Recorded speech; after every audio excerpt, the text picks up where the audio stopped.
A triste e polêmica campanha da Argentina em 2026 abriu um caminho para um debate nas redes sociais. Por que a Argentina é tão odiada no mundo inteiro? A Copa do Mundo de 2026 reacendeu um debate que existe há décadas. Decisões de arbitragem muito questionadas, polêmicas dentro e fora de campo, provocações, acusações e até mesmo racismo. E isso não começou em 2026. Essa história vem sendo construída há muito tempo. E desde então a seleção argentina passou a colecionar episódios que ajudaram a construir uma péssima imagem no futebol mundial. Alguns deles são fatos históricos, outros são teorias, suspeitas e polêmicas que nunca deixaram de ser discutidas, mas juntos fizeram milhões de torcedores enxergarem a Argentina como uma grande vilã do futebol. Então hoje nós vamos voltar no tempo para entender como essa fama foi construída. Mas antes disso, deixe seu like, se inscreve no canal e deixe nos comentários de que cidade você é.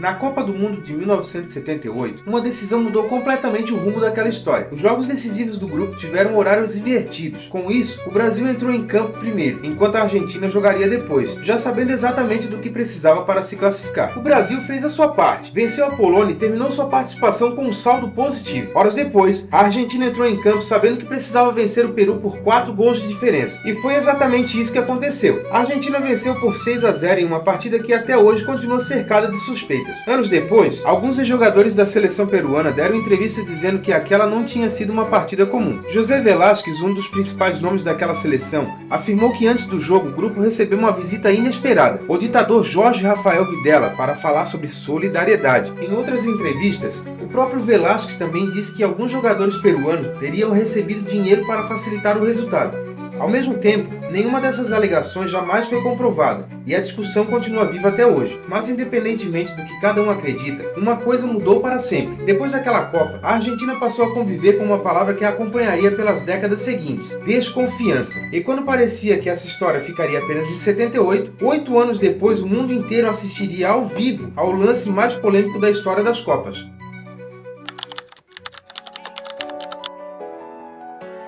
Se em 78 houve suspeitas, em 86 elas se confirmaram e o mundo inteiro viu a polêmica acontecer ao vivo. Nas quartas de finais da Copa do Mundo, a Argentina e a Inglaterra faziam um dos jogos mais aguardados do torneio. Foi então que Diego Armando Maradona marcou um dos gols mais famosos da história do futebol, ou para muitos, um dos mais polêmicos: La Mano de Dios. Maradona subiu para disputar a bola com o goleiro inglês e empurrou para o gol usando a mão. Os jogadores da Inglaterra cercaram o árbitro, reclamaram, apontaram para a mão de Maradona, mas o gol foi confirmado. Anos depois, o próprio Maradona eternizou aquele lance como uma frase que ficou conhecida no mundo inteiro: foi um pouco com a cabeça e um pouco com a mão de Deus. A Argentina seguiria até conquistar o título daquela Copa, mas a imagem daquela mão atravessou gerações. Para muitos argentinos, um lance de genialidade. Para muitos adversários, um dos maiores erros de arbitragem da história das Copas. E quem pensou que aquela seria a última grande polêmica envolvendo a Argentina estava enganado. 4 anos depois, uma nova história surgiria. Dessa vez, nem a bola seria protagonista. Na Copa de 90, Brasil e Argentina voltaram a se enfrentar. Era um jogo equilibrado, até que um episódio curioso chamou a atenção. Durante a partida, o brasileiro branco pediu água à comissão técnica argentina. Minutos depois, começou a passar mal. O Brasil acabou eliminado. Durante anos, esse episódio virou apenas teoria da conspiração. Até que anos depois, o próprio Maradona falou sobre o assunto em um programa de televisão. Na conversa, Pelé perguntou diretamente sobre a famosa água batizada, e Maradona respondeu de forma descontraída, alimentando ainda mais a polêmica. Este episodio que ustedes colocaron sonífero en la agua de los jugadores de la selección brasileña. Yo no fui. Yo no fui. Juro por mis 2 hijas, que es lo que más quiero, que yo no fui. Más en serio. Es que... mas tú sabes quién fue. Tú sabes quién fue. Se dice el pecado, pero no el pecador. Claro. No, es que sí, hubo algo de eso. Porque Branco estava muerto, Após o jogo, Branco também falou sobre esse episódio. Eu vi um jogador tomando água deles e pedi para me tomar também. E cheguei no intervalo, me deu uma tonteira, uma bobeira e eu... Foi no primeiro tempo? É, final do primeiro tempo, né? E no segundo tempo, quando eu entrei, me deu essa tonteira, essa bobeira. Eu, inclusive, comentei com o Ricardo, ele perguntou se eu estava bem. Aí eu melhorei, mas... Porque a hora que o jogador da Argentina ia tomar o mesmo frasco que eu... Depois, quando o Maradona caiu na ponta direita que eu tomei, o massagista da Argentina falou: não toma desse. Pegou outro frasco. Eu fui falar com o Bandeirinha. tinha trocado os frascos, porque, pô, se eu cair no exame antidoping tem alguma coisa, o maior prejudicado sou eu. E nisso o jogador da Argentina pegou e me tomou o frasco da mão, quer dizer, tudo era armação, né? Mas eles são assim, jogam sujo mesmo. Mas nenhuma dessas histórias dividiu tanto o mundo quanto o que aconteceria 30 anos mais tarde com o Lionel Messi. Depois da polêmica de 1990, muita gente imaginou que aquela fama ficaria no passado. A Copa do Mundo de 2022 fez esse debate voltar com força. A Argentina chegou ao Catar pressionada. Era provavelmente a última Copa do Mundo de Lionel Messi. E conforme o torneio avançava, uma velha discussão reapareceu. A Argentina vinha bem ou estava sendo ajudada? Durante a campanha da Copa do Catar, decisões de arbitragem passaram a ser muito questionadas. Pênaltis marcados, lances revisados pelo VAR, critérios que geraram discussões entre torcedores, jornalistas e ex-árbitros. Nas redes sociais, milhares de pessoas começaram a levantar a mesma pergunta. Será que tudo isso era apenas coincidência ou a história estava se repetindo? E uma das jogadas que mais dividiu opiniões aconteceu ainda na fase de grupos, contra a Polônia. Messi subiu para disputar a bola pelo alto. O goleiro Szczesny saiu para fazer a defesa, tocou na bola e no movimento seguinte raspou a mão no rosto de Messi. O lance seguiu normalmente, mas segundos depois, o VAR chamou o árbitro para revisar a jogada. Após assistir ao lance no monitor, o árbitro marcou o pênalti para a Argentina. Para alguns, a marcação foi correta. Para outros, o toque foi leve demais para justificar um pênalti. Messi foi para a cobrança, mas dessa vez, Szczesny fez a defesa e evitou o gol. Sem falar no pênalti em que Di Maria tropeçou em suas próprias pernas. Mas não foram apenas as decisões dentro de campo que chamaram a atenção. Nas quartas de final contra a Holanda, a tensão explodiu. Depois da classificação, em entrevista após o jogo, Messi disparou uma frase que viralizou o mundo inteiro. Argentina con Leo Messi. Bueno, Leo, quedaste un poco caliente por el final. ¿Qué mirá, bobo? Anda para allá, bobo. Anda para allá.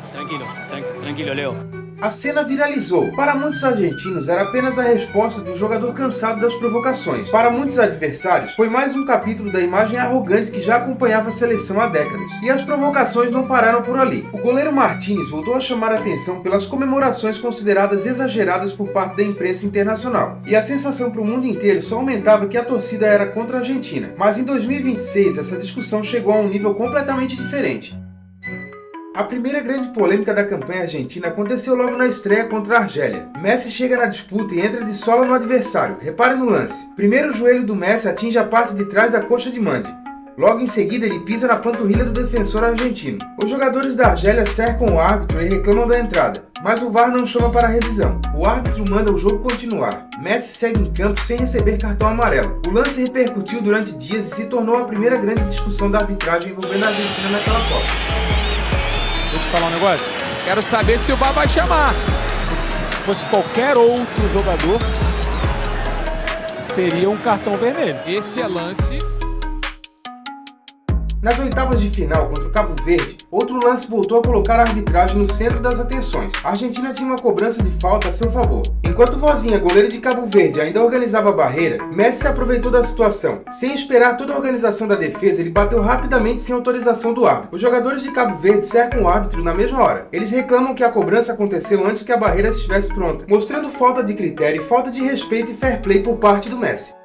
Mas as polêmicas continuaram. Nas oitavas de final contra o Egito, a Argentina passou por um lance que gerou muita discussão. O Egito vencia a partida por 1-0. Depois de uma troca de passe, Mustafa marcou o que seria o segundo gol da seleção egípcia. Enquanto os jogadores comemoravam, o VAR chamou o árbitro. Na revisão do lance, o árbitro voltou lá atrás no início da jogada. Ele identificou um pisão em Lisandro Martinez no início do ataque. Por causa desse contato, o gol foi anulado. A decisão provocou muita revolta. A delegação do Egito reclamou do critério adotado pela arbitragem e questionou o fato do VAR ter voltado tanto na jogada para encontrar aquela falta. O lance rapidamente explodiu nas redes sociais e a polêmica continua. Observe que nesse lance semelhante, envolvendo Salah, o juiz deixou seguir. Nos jogos seguintes, outras decisões voltariam a colocar a arbitragem em xeque. Nas quartas de finais contra a Suíça, Embolo já tinha o cartão amarelo. Cai após uma disputa e o árbitro entende que ele simulou a falta. O VAR chama para a revisão. Depois de analisar o lance, o árbitro confirma a simulação, mostra o segundo amarelo e expulsa o atacante suíço. A discussão começou porque em um lance anterior, Paredes também simulou uma falta. Note como o Embolo dá o bote na bola, mas não recebeu a mesma punição.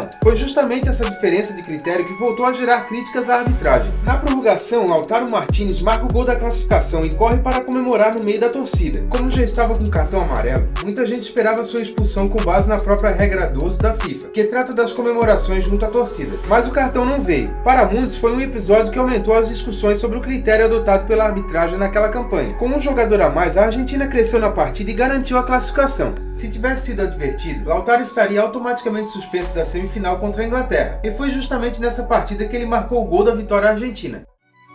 E então chegou a grande final. Do outro lado estava a Espanha. Mais uma vez a arbitragem entraria em ação a favor da Argentina. Ainda no primeiro tempo, a Espanha marca o que seria o segundo gol da partida, mas o árbitro anula o gol por conta de um suposto pisão de Merino em Otamendi. Só que se repararmos na jogada, Merino pisa no pé esquerdo de Otamendi, mas o argentino cai sentindo o pé direito.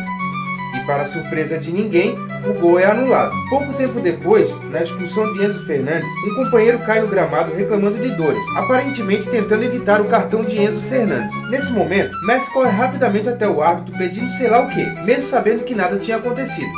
Logo na sequência desse lance, o Cucurella leva a mão até a boca durante uma discussão. Messi imediatamente chama a atenção do árbitro para o lance pedindo sua expulsão, mostrando que o moço que sempre foi pintado como herói não passa de um vilão com pitadas de mau caratismo. No final das contas, a Espanha ficou com o título, mas nem depois do apito final as polêmicas terminaram. As câmeras registraram uma briga generalizada entre jogadores argentinos e espanhóis. Os argentinos foram duramente criticados por ex-jogadores e comentaristas, entre eles Ibrahimovic, que fez duras críticas ao comportamento de Paredes após o encerramento da partida. E a resposta para a pergunta por que a Argentina é tão odiada não está em um único lance, em uma única Copa ou num único jogador. Ela está na soma de décadas de polêmicas, provocações, decisões discutidas e comportamentos que fizeram muita gente enxergar a Argentina como a grande vilã do futebol. E você, acha que toda essa antipatia é merecida? Ou acredita que a própria Argentina construiu essa imagem ao longo dos anos? Escreva aqui nos comentários, eu vou ler a opinião de todo mundo. E se você gosta de futebol, já se inscreve no canal e ativa o sininho, porque aqui a gente vai continuar trazendo histórias, curiosidades e as maiores polêmicas que marcaram o futebol mundial. Nos vemos no próximo vídeo.